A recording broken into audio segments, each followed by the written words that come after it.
UNDiagnosed Chapter 3, I Know Nothing.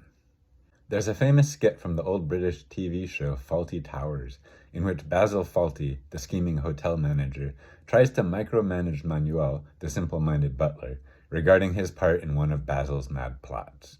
When Manuel, perhaps in jest, misunderstands, Basil boils everything down to one simple phrase: "You know nothing." "I know nothing," Manuel agrees. In the following scene, as it turns out, Basil needs Manuel to confirm his part in the scheme, but the phlegmatic butler has received his marching orders and fulfills them exactly as instructed. He says, "I know nothing," and is confused at Basil's ensuing frustration. There are a couple ways you, dear reader, might relate to this.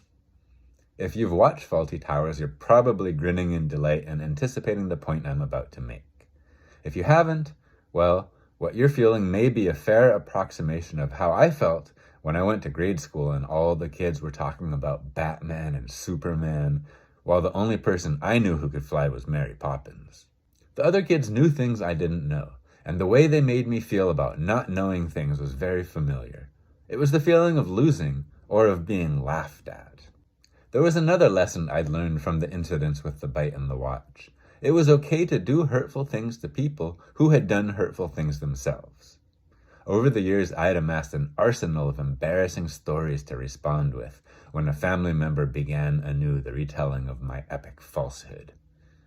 But why did I have to keep doing it? When I'd been bitten, I learned that I didn't like being bitten and stopped the behavior. It didn't seem to work when I followed that example and turned hurtful behavior on another person, like telling embarrassing stories about them. They just kept doing it, and now I was doing it too. It was the same pattern with knowing things. As soon as I learned something interesting, I'd turn around and share it with anyone who didn't know it, but it often backfired. I would get accused of being a know-it-all or a show-off.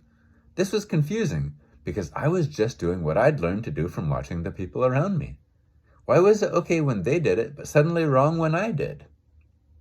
I have felt like Manuel for every moment of my waking life, trying to fulfill the preposterous demands of a faulty society, only to be told there was a different way I should have been doing it all along.